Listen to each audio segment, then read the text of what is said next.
کہ جان اچکزئی صاحب نے فرمایا کہ ہمارا کوئی ذاتی مسئلہ ہے پیناما پیپرز کا. ہم نے نہیں کیا جان صاحب, پیناما پیپرز کا انکشاف دنیا میں ہوا ہے. لوگوں نے 8 بڑے سربراہوں کی تصویریں آئی ہیں, پاکستان کی جگ ہنسائی ہوئی ہے. ہمارے وزیر اعظم صاحب کہتے ہیں کہ میرا دامن صاف ہے, میں اپنے آپ کو احتساب کے لیے پیش ہونا چاہتا ہوں. میں اور آپ کون ہوتے ہیں وہ ان کے صاف دامن کو داغدار کرنے والے؟ اور کوئی نظام نہیں بننے دے رہے 6 ماہ سے. پورے 6 ماہ گزر گئے ہیں, اس 6 ماہ اور 5 دن گزر گئے ہیں, اس کو کیوں ہم نظام نہیں بننے دیتے؟ اب آگے تحریک انصاف کیا کرے گی؟ دیکھیں میں آپ سے ایک بات قاضی صاحب عرض کرتا ہوں, جس جدوجہد کو میں کر رہا ہوں اور جو کچھ میں دیکھ رہا ہم تو ایک سافٹ انقلاب کی طرف بڑھ رہے ہیں. اس نظام میں جو موجودہ انتخابات کا نظام ہے, جو نیچے تک کرپٹ ہو چکا ہوا ہے, کسی سفید پوش کا, کسی پڑھے لکھے آدمی کا, کسی درمیانے طبقے کے آدمی کا الیکٹ ہونا ناممکن ہے. ارب پتی اور کروڑ پتی اس میں سے الیکٹ ہو کے آ سکتے ہیں, باقی کوئی نہیں آ سکتا. باقی کرپٹ ہے. یہ 33-34 سال سے پنجاب کے اوپر حکمران ہے, اور چپڑاسی سے جس بندے کو بھرتی کیا تھا اب وہ چیف سیکرٹری ہونے والا ہے. چنانچہ ان کے ہوتے ہوئے اور ان کے جو پورا نظام جس طرح انہوں نے گرپ میں لیا ہوا ہے, تو چنانچہ یہ جی سافٹ انقلاب تو پھر کیسے, یہ بھی دیکھ لیں. میں دیکھیں, میں آپ سے عرض کروں, میں اس سے سخت لفظ استعمال کروں, آپ نے منع کر دینا. یہاں گنجائش نہیں ہے. میں تو وہ بات کر رہا ہوں پاکستانی قوم کے لیے جو بہتر ہے. اس کے بعد اگر جس کی طرف آپ اشارہ کرنا چاہتے ہیں وہ وقت نہیں آنا چاہیے ہماری زندگیوں کے اندر. ہم سمجھتے ہیں کہ یہ بریک پہ جانا ہے, مجھے بہت شکریہ. 80-90% لوگوں کو اکٹھے ہو کے تو یہ کام کرنا چاہیے. اسی لیے 30 اکتوبر کو ہم نے بلایا. ہم جو نظام لے کر آنا چاہیں گے سب انسان اس کے اندر برابر ہوں گے, اور حکمران کاروبار نہیں کر سکیں گے.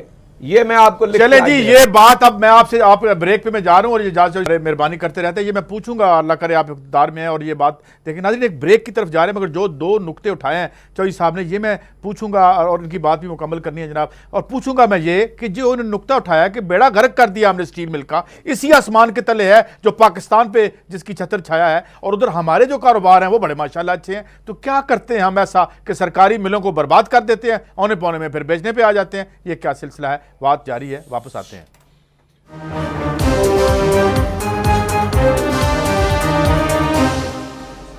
Welcome back. میں چاہوں گا سوال لمبا نہ کروں جناب اچکزئی صاحب. یہ جو ابھی بات کی تھی چوہدری صاحب نے کہ جناب ہم نے جو اپنی جو سرکاری طور پر ہم نے جن ملوں کو چلانا تھا ان کے بیڑے غرق ذاتی اوج کمال پر, اس پہ ذرا کمنٹ کر دیں جناب اچکزئی صاحب.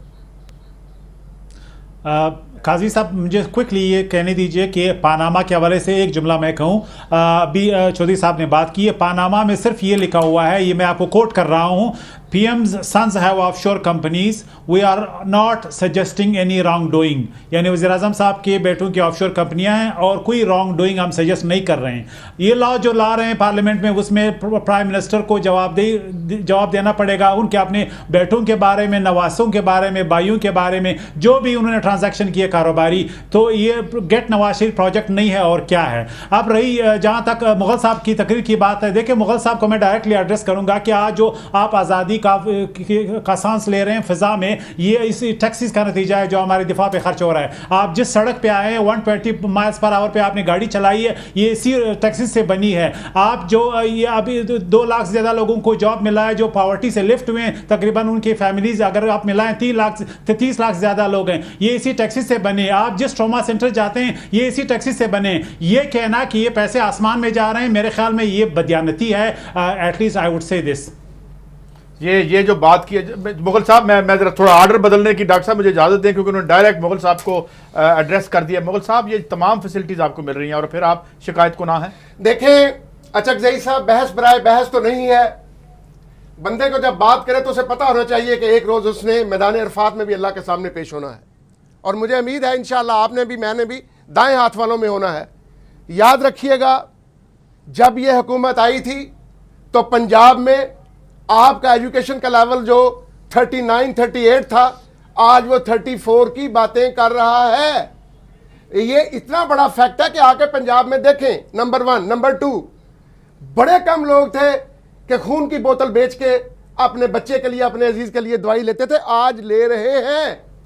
تیسری بات, آپ نے کہا 120 مائل. 120 مائل پہ تو اجازت نہیں ہے یہاں گاڑی چلانے کی, 120 کلومیٹر کی اجازت ہے, اور میں وہ بھی نہیں چلاتا, بوڑھا آدمی ہوں. تاہم ایک طرف تو 120 کلومیٹر پہ گاڑی چلے, اور ایک طرف ایک بندے کو 3 وقت میں سے 1 وقت روٹی ملے. اور میں نہیں کہتا, اسحاق ڈالر کہتا ہے جناح کنونشن اسلام آباد میں, کہتا ہے کتنی شرم کی بات ہے کہ پاکستان میں 54% لوگ ایک وقت کی صرف روٹی کھا سکتے ہیں. میں نہیں کہتا, اسحاق ڈالر کہتا ہے, پوچھ لیں اس سے, مجھے بلا لیجئے گا. اب جہاں تک آپ نے پاناما کا کہا, مجھے آپ سے پورا اتفاق ہے. پاناما اگر پی ٹی آئی 100 سال بھی آگے لے کے جاتی رہے, اس میں اگر نواز شریف مجرم ہے تو جہانگیر ترین اس سے دوگنا مجرم ہے.